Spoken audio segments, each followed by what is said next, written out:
नमस्कार दोस्तों, स्वागत है हमारे इस चैनल में। अगर आप चैनल पर नए हैं तो चैनल को सब्सक्राइब ज़रूर कीजिएगा। अगर वीडियो अच्छी लगे तो शेयर भी कीजिएगा। सावन सोमवार की व्रत कथा। श्रावण का पवित्र महीना शुरू होने वाला है और आज हम श्रावण सोमवार की व्रत कथा को लेकर आपके सामने प्रस्तुत हुए हैं। तो चलिए साथ में इस पुण्यदायी कथा के बारे में जानते हैं। पौराणिक कथाओं के अनुसार एक नगर में अमीर साहूकार निवास करता था। उसके घर में धन धान्य की कोई कमी नहीं थी, परंतु संतान न होने के कारण वह अत्यंत दुखी रहता था।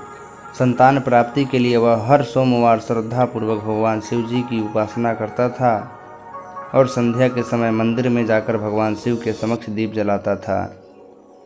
उसके भक्ति भाव को देखते हुए एक दिन माता पार्वती ने भगवान शिव से कहा कि हे प्राणनाथ, यह आपका सच्चा भक्त है तथा इतने वर्षों से आपकी पूजा अर्चना कर रहा है। आप इसे संतान प्राप्ति का वरदान क्यों नहीं दे रहे हैं? माता पार्वती का प्रश्न सुनकर भगवान शिव ने उन्हें बताया कि साहूकार के पिछले जन्म के कर्मों के कारण उसके भाग्य में संतान सुख नहीं लिखा है। यह सुनकर माता पार्वती ने भगवान शिव से आग्रह किया कि वे उस साहूकार को संतान प्राप्ति का वर प्रदान करें।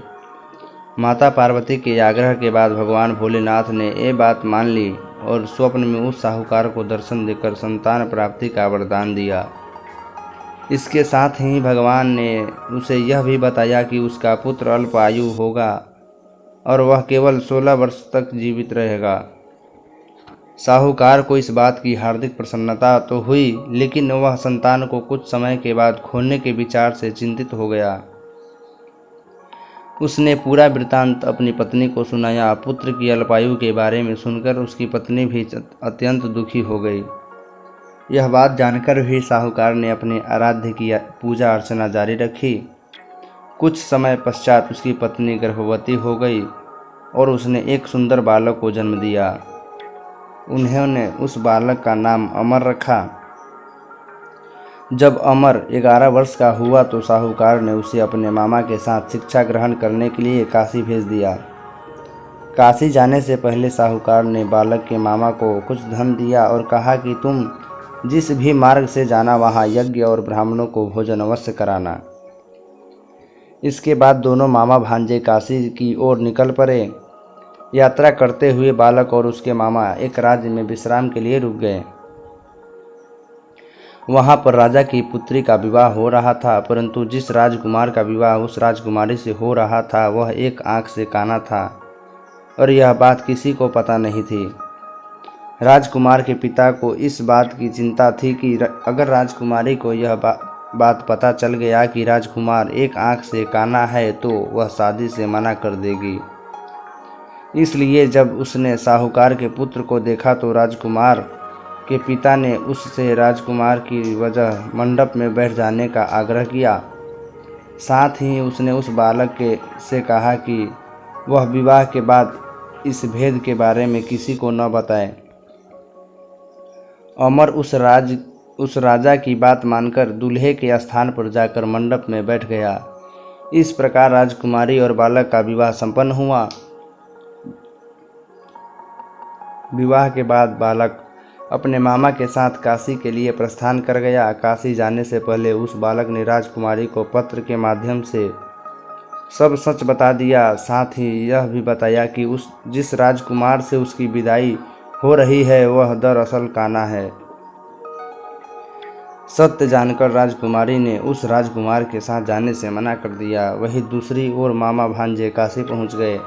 वहां कुछ वर्ष रहने के पश्चात जब वह बालक 16 वर्ष का हुआ तो मामा भांजे ने एक यज्ञ का आयोजन किया। यज्ञ के समापन के बाद उन्होंने ब्राह्मणों को भोजन भी कराया और दान दक्षिणा भी दी।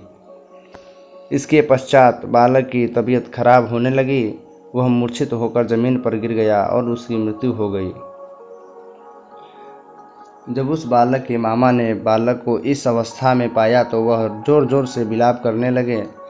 उसी समय भगवान शिव और पार्वती उस मार्ग से गुजर रहे थे। जब उन्होंने विलाप की आवाज़ सुनी तो माता पार्वती ने भगवान शिव से आग्रह किया कि वो उस रोते हुए व्यक्ति का कष्ट दूर करे। तब भगवान शिव ने देवी पार्वती को बताया कि यह वही साहूकार का पुत्र है जिसे उन्होंने 16 वर्ष तक जीवित रहने का वरदान दिया था। तब माता पार्वती ने कहा कि हे प्राणनाथ, इस बालक का पिता पिछले 16 वर्षों से सोमवार का व्रत करते हुए आपके समक्ष दीप जलाता है, कृपया आप इसके दुखों को दूर करें। माता पार्वती के वचन सुनकर भगवान शिव ने अमर को जीवित का वरदान दिया और इसके पश्चात वह बालक जीवित हो गया। यह देखकर उसके मामा की प्रसन्नता का कोई ठिकाना नहीं रहा। इसके बाद काशी से पढ़ाई पूरी करने के बाद वह दोनों वापस घर की ओर निकल पड़े। रास्ते में फिर से वह नगर पड़ा जहां अमर का विवाह वहां की राजकुमारी से हुआ था। जब राजकुमारी ने अमर को देखा तो वह उसे तुरंत पहचान गई। राजा ने भी प्रसन्नतापूर्वक अपनी पुत्री को अमर के साथ विदा कर दिया। वही दूसरी ओर साहूकार और उसकी पत्नी यह सोचकर अत्यंत दुखी थे कि 16 वर्ष की आयु के बाद उनके पुत्र की मृत्यु हो जाएगी, लेकिन जब उन्होंने देखा कि उनका पुत्र अपनी वधू के साथ सुरक्षित घर वापस लौट आया है तो उनके सारे कष्ट दूर हो गए और उन्होंने प्रफुल्लित मन से उन दोनों का स्वागत किया। इस प्रकार भगवान शिव की निरंतर आराधना से साहूकार को न केवल पुत्र प्राप्ति हुई बल्कि उसके पुत्र को जीवन दान भी मिला।